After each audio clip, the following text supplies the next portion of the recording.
சொல்கிறேன். கர்த்தர் கனம் பண்ண வேண்டியதில் கனம் பண்ணுறாரு. ஆனால் அடையாளம் மட்டும் வச்சுக்காத. நீ இது சேர்ந்தவன், இந்த வகுப்போ, இந்த பாரம்பரியமோ, இந்த குலமோ, இந்த கோத்திரமோ, இந்த பெந்தகோஸ்தே சபையோ, போன சபையோ, இருக்கிற சபையோ, அதெல்லாம் இந்த டைட்டிலே இருக்கக்கூடாது. நீ என்னுடைய அடியான். நீ அமெரிக்கா போன அமெரிக்கன், இந்தியாவில் இந்த இந்தியன், சிங்கப்பூரில் போன சிங்கப்பூரியன், எங்கே போனாலும் அந்த கல்ச்சருக்கு ஏற்ற மாதிரி நான் போயிடுவேன். அதாவது பரிசுத்தமாக சொல்கிறேன். நான் இதை சாப்பிட மாட்டேன், நான் அதை சாப்பிட மாட்டேன், அதெல்லாம் சொல்லக்கூடாது. தேவன் நடத்துகிற மனுஷன் ஒரு சூழ்நிலை கூடார வேலை செய்கிறாரு, அதை கொளுத்து வேலைன்னு எடுத்துக்கலாம், இல்லை சென்ட்ரிங் அடிக்கிறதும் எடுத்துக்கலாம். கூடார வேலைன்னா எல்லாமே இருக்குது. கூடாரத்தில் என்னென்ன தேவையோ. பவுல் சொல்கிறேன், அவ்வளோ படித்த மனுஷன் போய் கூடார வேலைக்கு போயிட்டார். பணம் இல்லைன்னு இல்லை. ஒரு சில தேசத்தில் இந்த முழு நேரம் ஊழிய இந்த அரிசியெல்லாம் வேவாது. இங்கே துபாயிலெல்லாம் நீ வேலை செஞ்சால் தான் இங்கே இருக்க முடியும். நான் டூரிஸ்ட் விசாவில் போனேன். குவைத்தில் இன்னொன்று இன்விடேஷனே எனக்கு ஒரு கம்பெனி கன்சல்டண்ட்டாக கூப்பிட்டாங்க.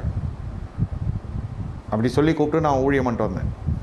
அப்போ கன்சல்டன்ட் வேலையும் பண்ணேன், அது காசு கொடுக்கலாம் அவனுக்கு. நான் தான் அவனுக்கு விசா கொடுத்துடலன்ட்டு ஆட்டையை போட்டான். அதான் இதெல்லாம் வராது நமக்கு, பிஸ்னஸ்லாம் வராது, தொழிலில் எல்லாம் போகக்கூடாது. நீ முழு நேரமாக இது தான் செய்யணும். எப்படி கல்யாணம் ஆகும், ஆகாமல் போச்சு, எப்படி புள்ள பிறக்கும்? எல்லாருக்கும் 2 புள்ள சபையில், எனக்கு 3 புள்ள. ட்வின்ஸ் எல்லாம் இல்லை, லாஸ்ட்டு 2 தெரிஞ்சே பெற்றது, அதுவும் 40 வயசில். எல்லாருக்கும் ஆச்சரியம், பொண்ணுங்க கலராக இருக்குது. அது இல்லை, 40 வயசில் புள்ள பிறந்து தானே. ஏன் கர்த்தர் கொடுத்தார், நம்மள சிங்கம் இல்லை. அந்த சிரிப்பையும் கர்த்தர் எடுக்கலை. அதாவது பெண் பிள்ளைங்க, ஆண் பிள்ளைங்க, அது இதெல்லாம் செம்மையாகவே கர்த்தர் வைத்திருக்கிறார். நன்மையானதையே கர்த்தர் தருவார். விசுவாசிகள் அதுக்கு மேலே இப்போ when they grow, அவங்க வளர்ச்சி, அவங்க விடுதலை எல்லாம் பெற்று அப்போல்லாம் ஒரு மாதிரி இருக்கும். இப்போ பார்த்தா அவங்க லேவியரோடு சேர்ந்து பகிர்ந்து கொள்கிறாங்க. அது உபாகமத்தில் வாசிக்கிறது போல். நல்ல நிலைக்கு வந்தீங்கன்னா லேவியரை மறந்துடாத, லேவியரையோடு சேர்த்து நீ புசி, லேவியனுக்கு சுதந்திரம் கிடையாதுன்னு ஆண்டவர் சொல்கிறார்.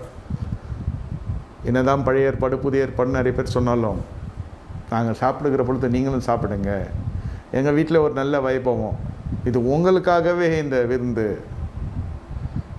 ஏன் வேறு யாரையும் கூப்பிடலையா? இல்லை, நம்ம பிரசங்கத்தை நம்மளுக்கு ரிவைன் பண்ணி காட்டுறாங்க நம்ம ஆளுங்க.